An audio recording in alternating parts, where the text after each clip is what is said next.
How can you make him regret losing you? This is a popular topic that has been requested quite a few times in my community. And so what I want to say is we're going to tackle this topic today, and I'm going to give you 5 things that you can do. I call these the 5 Fs, that at the end for sure will have him in that experience of like, dang, maybe I shouldn't have let her go, or oh, that feeling of regret. And as I share these with you, I want you to receive them in proper context.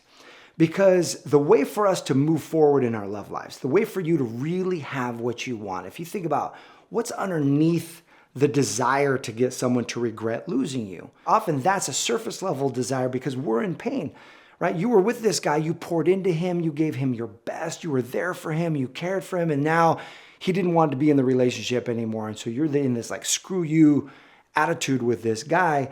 And the more we stay in, you want him to experience pain the way that you're in pain right now. And the challenge is that pain doesn't transform pain. Pain begets more pain. And so the more we stay hooked to trying to cause pain in somebody else, that doesn't free us or liberate us or transform our own experience. Really, if you look what's underneath the desire to say, how do I make him regret losing me, is to transform the pain that you're in into something even greater. And so the strategies I'm going to give you today are going to do just that. They're for you to transform that feeling that you're in right now, to transform the result that you're experiencing right now into something greater, into more expansive love, into deeper connection, into something even better than you had before. Sometimes it'll be with this guy because he will realize, oh my gosh, I lost the best thing in you that he had ever had. That he lost you, and that was the biggest mistake that he ever made. And so he will come back. These strategies can have that effect because they're that powerful. But even if he doesn't, even if that's not the end result, it will absolutely expand your life and help you make welcome an even greater love story. So let's dive in. I'm going to give you the 5 Fs for fully transforming your experience. And the first F is to free the relationship in your mind, which means let it go, set it free. Put it in the past. Cleanse your life of that relationship because that relationship in its old form is no longer available to you. That relationship won't restore itself. If he is going to come back, there's going to be a new relationship that the two of you create together, or you're going to create something even better still. So you want to take all the things that would cause you to focus on him and remove those from your space. Cleanse your space. Take the photos that you have of each other and put them in a folder that you're not going to look at. Take the photos that are in your house and replace them, remove them. If you're not ready to throw things away, put them in a box. Otherwise, toss them. But unfollow him on social media. Really cleanse your space because what you're doing in this instance is you are removing your attention from him. And guess what? He's actually going to feel it. We can sense when people are thinking about us. There's psychic energy that stretches out. And so when you remove your focus and attention from him in your life, he's going to feel that loss of attention. He's going to feel that loss of energy. And it's so funny. It's like clockwork. It's predictable that when someone really does do the work, where they say, okay, I'm actually going to release this in my mind and I'm going to put my focus on other things, they will often, that ex will call you back. You'll get that text, hey, I was just thinking about you. Like they'll feel lonely. They will feel the ache. They will feel actually the absence of your presence in their life, and they'll call back out to reestablish it. Not always because they want a relationship, but just because subconsciously they felt this loss, and so they're reaching back out. So notice that and be ready for that if he actually calls you back. So that's the first F, is to free the relationship in your mind. The second F is to find your peace. Find your peace. What this means is that there's some work to do anytime we exit a relationship or someone breaks up with us, and that's to grieve the old relationship, to really let it go, to let ourselves feel what it feels like. So often we're in denial, and if we stay in that energy of wanting to make him regret it and whatnot and move into anger, we're still attached to that old relationship. So as we're freeing it in our mind, we also find our peace, which is to do the grieving work, to let yourself be sad, to let it move through you, but then restore yourself to peace. Do the forgiveness work. If you've got to forgive him for what he's done, if you've got to forgive yourself for any parts in this and for how you showed up and maybe areas where you weren't your best and you're angry at yourself for that. Give yourself the gift of actually doing this forgiveness work, doing the grieving work, because then what happens on the other side of that is a sense of lightness, is this sense of freedom where you've set down the pain, you've set down the burden of whatever you were holding on to in the past. And with that lightness comes more aliveness, more energy. And here's what's fascinating. You ever been in a relationship with somebody? Maybe you've had this experience in the past where maybe you broke up with them and then you saw them maybe a month later, and there was a part of you, the ego side of us, wants that person to be sad, wants that person to feel heartache, because that would validate their emotions in us. That would validate how important you were to them. And that's very much an ego side. When he sees you, let's say he's going to run into you at a bar or run into you out and about, and he sees you. And instead of being angry at him and resentful and spiteful at him, instead of being sad and like, oh, I wish we were back together, that energy, you're actually free. You're actually happy. You're alive. You're like a full version of yourself. In that moment, he's going to be like, whoa, like, look, I thought she would be more shaken up about us, but look at her. Look how resilient she is. Look how alive she is.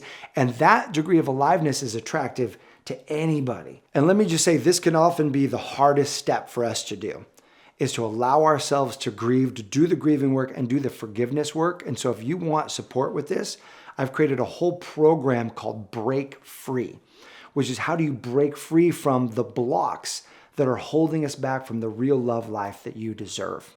And one big piece of that is the forgiveness work and the grief work. So if you want support with this, if you would love a course that is beautiful, that is deep, and that works and will help you do the forgiveness work, transform the grief, I'm going to post a link in the description. Just click that link. You can check out that course, and I know it's going to serve you a lot. This brings us to the third F, and the third F is to flourish. The third F is to build your best life. There are things, habits that when we're in relationships, sometimes we let slide, right? Like going to the gym or maybe not eating as healthy as we want to be eating because we're eating out and we're eating desserts and we're sharing ice creams together and all of these things. So this is the moment right now for you to make some commitments for yourself to say, okay, what is my best life? What are the habits that's really going to pour into you? Where it's exercise, where it's getting good sleep, where it's reading. It might be taking that new class, doing some things that are improving yourself, because when you are growing, you are glowing. It's a fact. When you are growing, you are glowing. You're emitting new life energy in yourself, and that's contagious. And you are a highly attractive, highly radiant, highly vibrant version of yourself.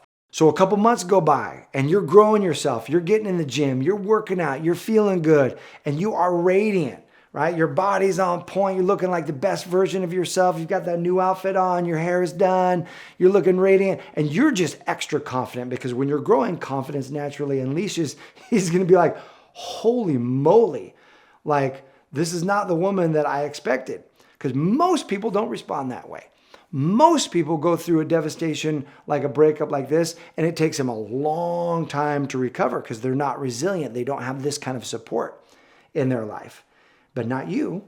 You can free this relationship in your mind. You can find your peace and do that work, and you can begin to flourish by adopting a few 1 to 3 habits that you know are going to move you forward into living your best life. Let me give you a quick example of this.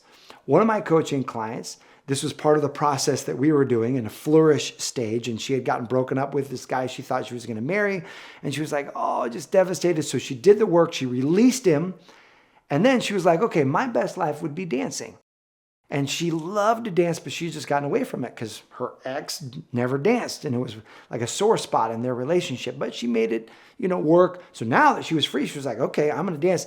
And there was this great class called the 5 Rhythms. She stepped into the 5 Rhythms dance class, and she loved it, and she was on fire, and so much so that she put it in her online profile that she does 5 Rhythms.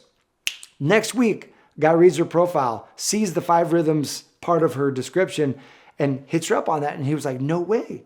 You do 5 Rhythms? I do 5 Rhythms. They connected, struck up this amazing romance. And now not only does she have her amazing man, but she has an amazing man that she can dance with. And it's an even better relationship for her.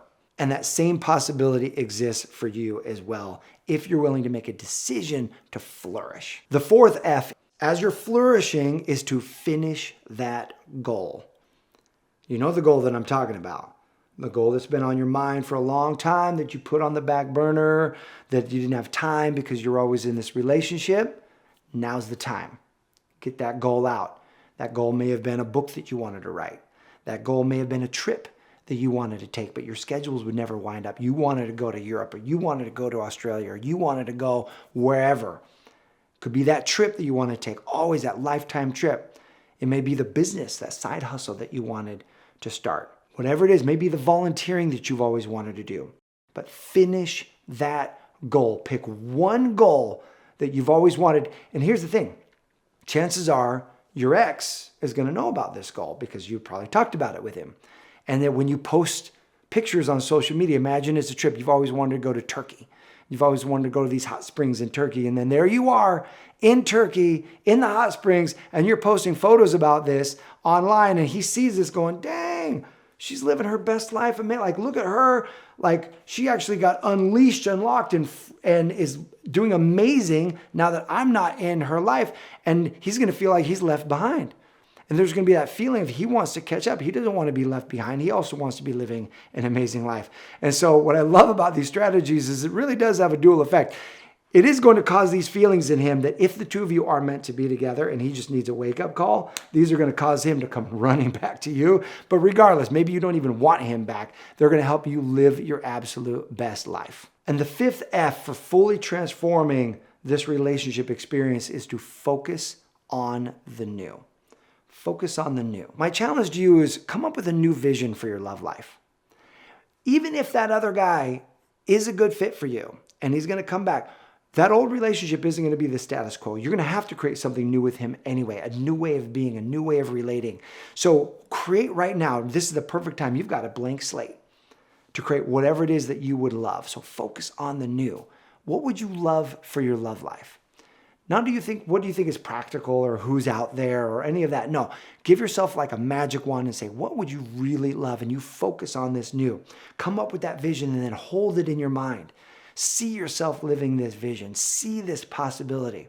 There's nothing that ignites the human spirit more than a possibility you are in love with. So when you utilize these 5 F's in your relationship, where you free the relationship in your mind, you find the peace, you flourish, you finish that goal, and you focus on the new, you become a radiant, even more amazing, even more fully alive version of yourself that is completely healed from that breakup and is ready for something amazing now. My question for you is, if you're coming out of a breakup, what are the most important elements for you to be able to move into your best life? Go ahead and post that in the comment section below.